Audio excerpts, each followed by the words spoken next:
you don't want the vehicle moving once you start moving and getting inside of it.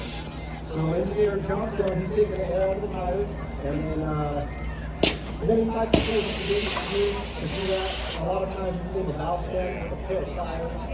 He's decided to use the irons here. He's just poking a hole. And so then once the vehicle stabilizes and we know that we're safe, we get started on actually opening up the doors or popping windows. To see what's dangerous having for us as firefighters and maybe installation. Inside those windows and doors, a lot of cars have airbags, right? So airbags keep you safe. When we cut through those airbags, they can potentially become really loud or so we start peeling away the plastic, removing anything that, like I said, hurt us or hurt you as a victim. So that's what he's doing. He's peeling out all the plastic. He's making sure that there's dangerous behind that door before you cut it. And here he's got the spreaders. So there's two types of jaws of life. There's a spreader and there's a cutter. We're going to put this in the door and he's going to start spreading it to what we call a purchase point. And a purchase point is just something that we can start attacking on a vehicle because this vehicle is built very strong. So we're going to start spreading this window. And as it spreads the window, notice the gaps in the door. So there's gaps.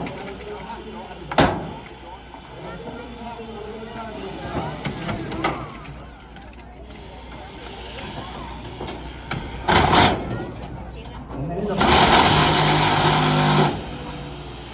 you're going to hear a lot of loud noises. Firefighter Caleb Ford is going to start opening up this hood. The goal is to disconnect the battery. We want to eliminate the electrical system on this car. He's going to do that. Turpin is successfully removing the door hinges from the vehicle.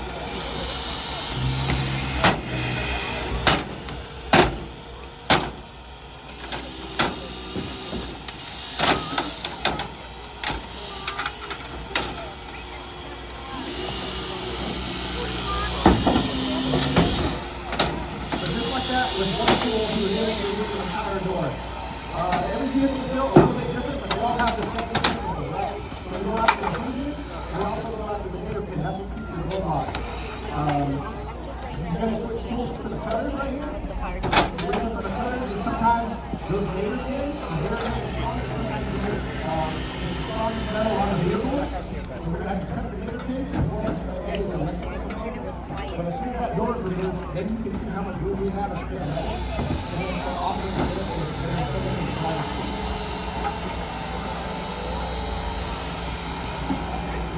And then you got over here, the same thing happens. So you start with this, open up a purchase point, and now we're coming with the cutter, and we're trying to cut those hinges away from the vehicle. And again, the goal is to remove the vehicle around the person. So notice that. We're going to remove the vehicle and keep it in place. So engineer Johnson is going to cut both of these hinges. And our trainer's going to go in the back there and try to spread that door off of the motor pin. And the motor pin is just a word for how your door actually latches.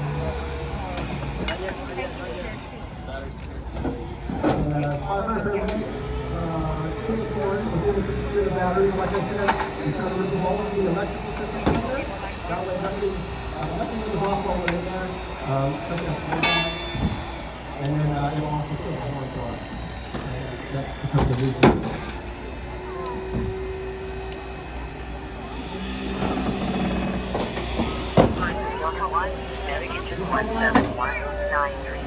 You have a door on.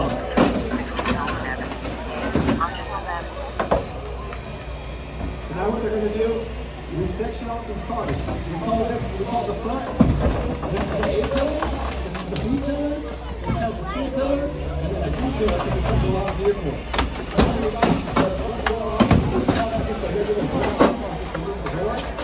we're going to pretend that there's people in the back as well.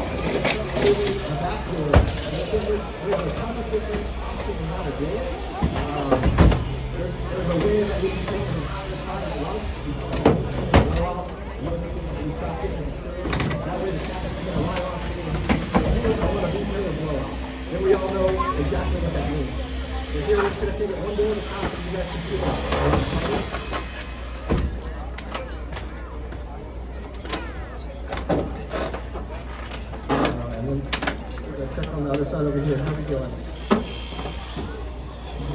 one more hinge, pulling this door together.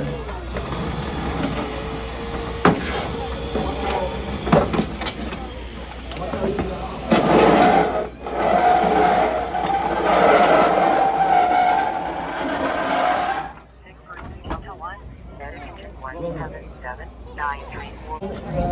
The second row. And I think the other side, we break this off into sections. A pillar, B pillar, C pillar, and D. So we just have to do the B post, we call it the B post. And he's going to go for the B post, just put your pillars and hinges. And again, you can think of it as the most expensive and necessary scissors you can think of for arts and crafts.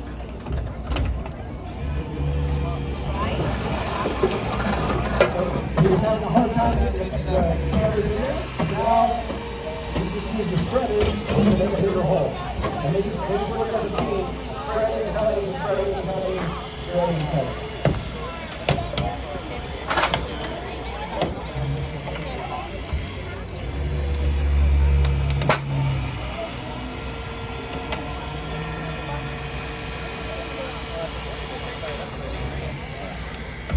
Who wants to see this? Who's ever seen a Chevy convertible? Chevy Suburban convertible. Anybody? Okay, mark the calendar. This is the day. We're gonna end up taking this whole week off so you guys can see how easy it is. And the reason why we would do it, let's say this vehicle is on its side, and you have patients that are kind of stuck towards the bottom or towards the top. We can easily just cut the roof off of this vehicle, and we can go right on the top. So. No extrication is the same. We all have the same result, and it's up to the crew to kind of attack it however they do. So before they do that, we're going to remove the windshield. Because the windshield will ultimately hold it together. So we're going to take that out of the picture. The windshield is made out of a different type of glass. I don't know if you guys recognize that, but the windshield is actually made out of laminate glass. There's a sheet of paper in there and two sheets of glass glued together, and it's supposed to be more resistant against severe chemicals. And the windows on the side, those are all what we call tinted glass. So when the road pulls, that goes into a million different pieces. But the front one is going to stay together as one solid piece.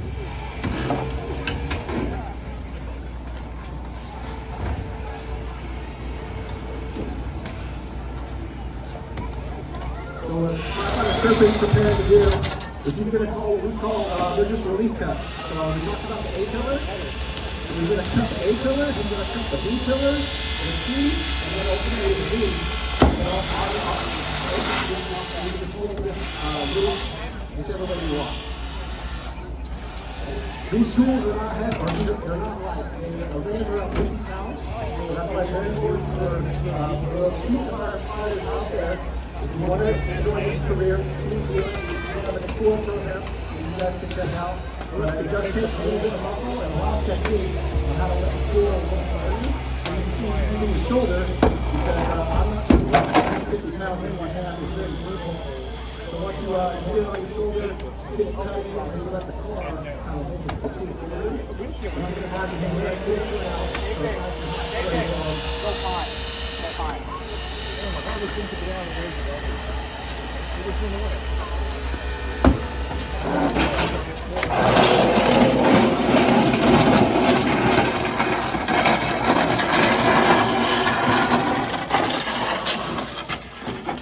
And the second job stone, he's just simply making relief cuts in every single one of the pillars so you can take the top off of this roof.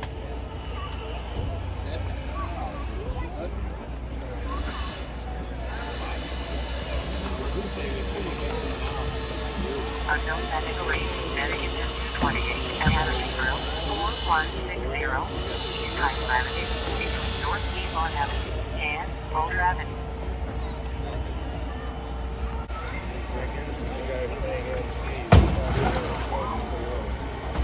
What type of glass was that back there? Who saw that? There you go. We need a prize right here. I'm not sure what. We're going to get this up there. So yep, that's separate glass because it broke into 8 separate little pieces. And the reason we remove the glass, it helps us see inside. And we know that glass is going to break anyway, so we would rather do it So if there was somebody on the inside, you can put a blanket over them, keep them safe, and go from there.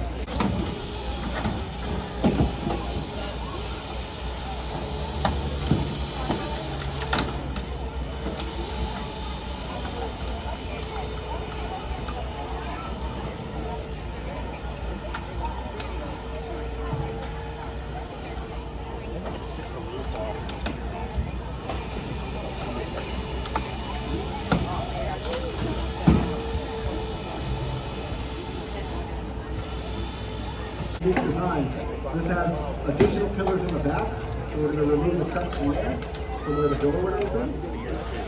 But after these two cuts, we'll allow ourselves a convertible.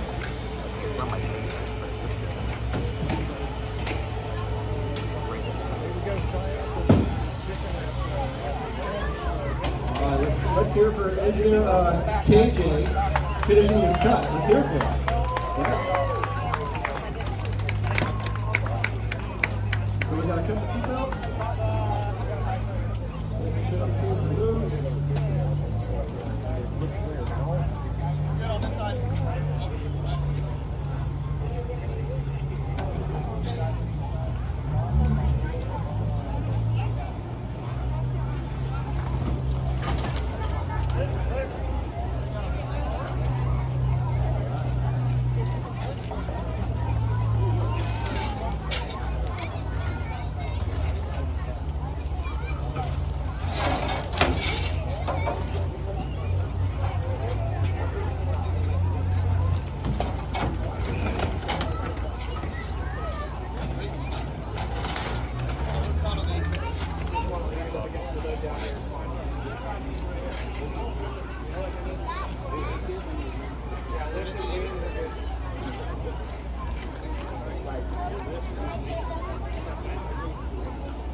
So what we're going to do now, for those of you who are here, maybe it's tough to see, but you might be able to see it.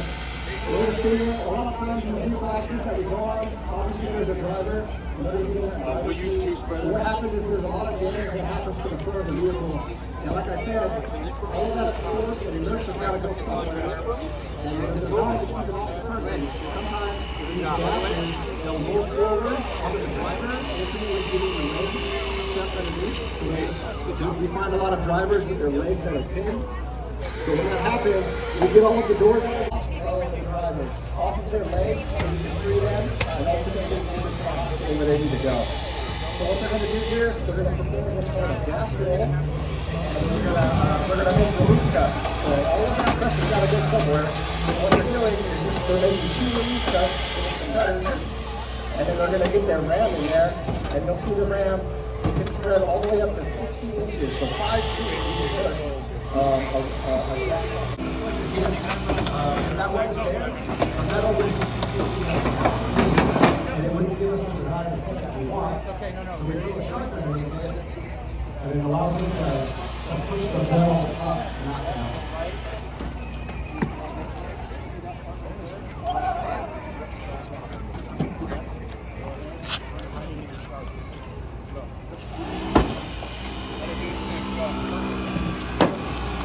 Alright, so everybody see what's doing there? It's going coming up,